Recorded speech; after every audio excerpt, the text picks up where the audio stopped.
عامل لوگ بتاتے ہیں یا جس کی وجہ سے عامل لوگ الٹا لوٹتے ہیں لوگوں کو اور ان کے عقیدے خراب کرتے ہیں، ہمارے حضرت رحمت اللہ علیہ وہ اعمال بتاتے تھے، ان کا بھی بتانا ضروری ہے تاکہ ماں کو پتا ہو کہ ان اعمال کے کرنے سے کیا کیا فائدہ ہوتا ہے۔ ہم جہاں جسمانی دوائیوں سے فائدہ اٹھائیں گے وہاں قرآن کے ان اعمال سے بھی فائدہ اٹھائیں۔ ہمارے حضرت رحمت اللہ علیہ فرماتے تھے کہ جب کبھی رات کو نکلنا ہو ویرانے میں، جنگل میں، اور یہاں تو جنگل میں جانے کا بہت زیادہ رواج ہے، تو فرمایا کرتے تھے کہ شام سے پہلے اگر پڑھ لیا جائے چند مرتبہ سلام علی نوح فی العالمین، سلام علی نوح فی العالمین، تو اللہ تعالی سنیک بائٹ سے یا اسکارپین کی بائٹ وغیرہ سے بندے کی حفاظت فرماتے ہیں۔ پھر ایک عمل ہے کہ دشمن کا خوف، فرض کرو بچے کو کسی بندے سے ڈر لگتا ہے، یا آپ سفر میں جا رہی ہیں اور آپ نے ایئرپورٹ سے جانا ہے تو کئی مرتبہ پولیس کا ڈر اور امیگریشن کا ڈر، کسٹم کا ڈر، یہ یا کسی حاکم کا ڈر، تو کسی بھی بندے کا ڈر اگر ہو تو ہمارے حضرت رحمۃ اللہ فرماتے تھے کہ قرآن مجید کی آیت ہے سورہ یاسین میں وَجَعَلْنَا مِن بَيْنِ أَيْدِيهِمْ سَدًّا وَمِنْ خَلْفِهِمْ سَدًّا فَأَغْشَيْنَاهُمْ فَهُمْ لَا يُبْصِرُونَ۔ اس کو اگر پڑھ کے آیت کو اس بندے کی طرف پھونک دیا جائے، اللہ واقعی اس بندے کی آنکھوں پہ پردے ڈال دیتا ہے اور وہ بندے کو تکلیف نہیں پہنچاتا۔ ہم نے اپنی زندگی میں ہزاروں مرتبہ اس آیت کو پڑھ کے آنکھوں سے اس کا فائدہ دیکھا ہے۔ ایک ہے بچے کو نظر لگ جاتی ہے، اس کو نظر بد کہتے ہیں، یہ لوگوں کو بھی لگ سکتی ہے، اور ہمارا تجربہ یہ ہے کہ سب سے زیادہ نظر بچے کو ماں باپ کی لگتی ہے،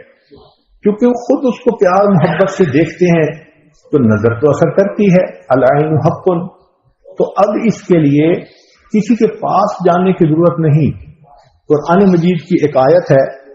ان اللہ سیبطلہ ان اللہ لا یصلح عمل المفسدین۔ اس آیت کو 3 مرتبہ پڑھ کے ماں خود بچے کو دم کر دے، روزانہ نظر کا اتارا ہو جائے گا اور بچہ دیکھیں بڑا کام ڈاؤن ہو جائے گا۔ اکثر بیبیز ویسے ہی پیارے لگتے ہیں اور اگر خوبصورت ہوں تو پھر تو اور ہی کچھ بات ہوتی ہے۔ تو بچے کو رات سوتے ہوئے یا صبح اٹھ کر اگر یہ آیت پڑھ کے 2 دفعہ 3 دفعہ دم کر دیا جائے تو بچے کے اوپر سے بری نظر کا اثر ختم ہو جاتا ہے۔ ایک ہے کہ پڑھنے والے بچے اسکول میں اچھا پرفارم کریں، اچھے نمبر لیں، گریڈ اچھے لیں، ان کو جو چیزیں یاد کریں وہ یاد ہو جائیں۔ اس کے لیے قرآن مجید میں الم نشرح لک صدرک ایک سورت ہے، وہ بچے کو یاد کروا دیں اگر بچہ اس عمر کا ہے، اور وہ بچہ پڑھنے سے پہلے، اسٹڈی کرنے سے پہلے، چاہے کلاس میں ہو، چاہے ٹیوشن میں ہو، چاہے ہوم ورک کر رہا ہو، الم نشرح لک صدرک سورت کو پڑھ کے اپنے سینے پہ ایک دفعہ پھونک دے۔ ہم نے دیکھا ہے کہ بچے کی یادداشت میں بہت امیزنگ فرق آ جاتا ہے۔ ہم یہ عمل عام طور پر ان بچے بچیوں کو بتاتے ہیں جو حافظ بن رہے ہوتے ہیں، ان کو میمورائزیشن میں پرابلم ہوتی ہے، تو الحمدللہ سینکڑوں حفاظ پر تجربہ کیا ہم نے، اس آیت کو پڑھنے کا ہمیشہ فائدہ ہوتا ہے۔ اکثر لوگ پریشان ہوتے ہیں بزنس کی وجہ سے، خرچے کی تنگی کی وجہ سے، قرض کی وجہ سے، تو مائیں اس پریشانی میں بچوں پہ توجہ بھی نہیں دے پاتی، تو اس کے لیے بھی ایک عمل ساتھ سن لیجئے۔ ہمارے حضرت مرشد عالم رحمۃ اللہ علیہ فرماتے تھے کہ جب بھی نماز پڑھیں ہر نماز کے بعد اول آخر 1 دفعہ درود شریف اور درمیان میں 7 مرتبہ سورت لإیلاف قریش، پوری سورت 7 دفعہ پڑھیں، چھوٹی سی سورت ہے، اور پھر دعا مانگیں۔ اس عمل کو کرنے سے رزق کی کوئی بھی پریشانی ہو اللہ اس پریشانی کو دور فرما دیتے ہیں۔